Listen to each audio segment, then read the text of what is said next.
dahil wala nang masakyang jeep. Tumigil mamasada yung iba kasi sobrang taas na ng presyo ng krudo. Naglakad na lang ako pa uwi sa dilim. At habang naglalakad ako, iniisip ko magkano nagastos ko at paano kami makakasurvive nito. Tapos nakita ko pa yung balita. Lumala yung gera sa Middle East at bigla nilang bumigat yung dibdib ko.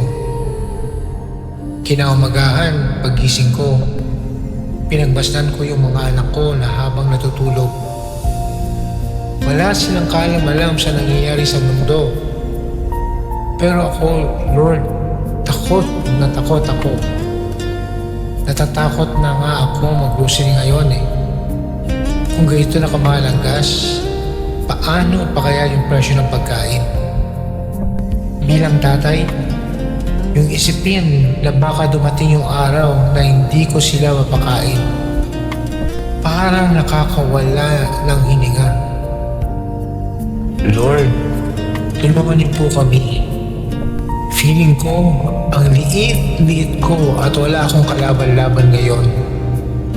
Sana po, matapos na yung gulo doon bago pa madamay ang buong mundo. At Lord, please provide for my family.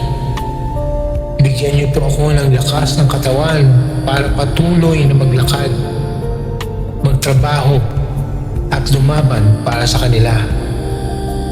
I-multiply niyo po kung ano man yung natitirang budget namin. Alisin niyo po sana yung mabigat na kaba sa dibdib ko. At tulungan niyo po akong may tawid lang ang araw na ito. Amen. Alam ko, hindi lang ako ang nakakaramdam ng bigat na to ngayon.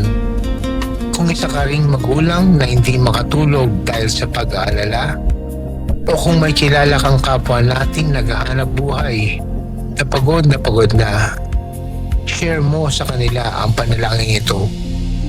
Tag mo sila sa comments. Ipaalala natin sa isa't isa na kahit nakakatakot ang bukas, hindi tayo nag-iisa.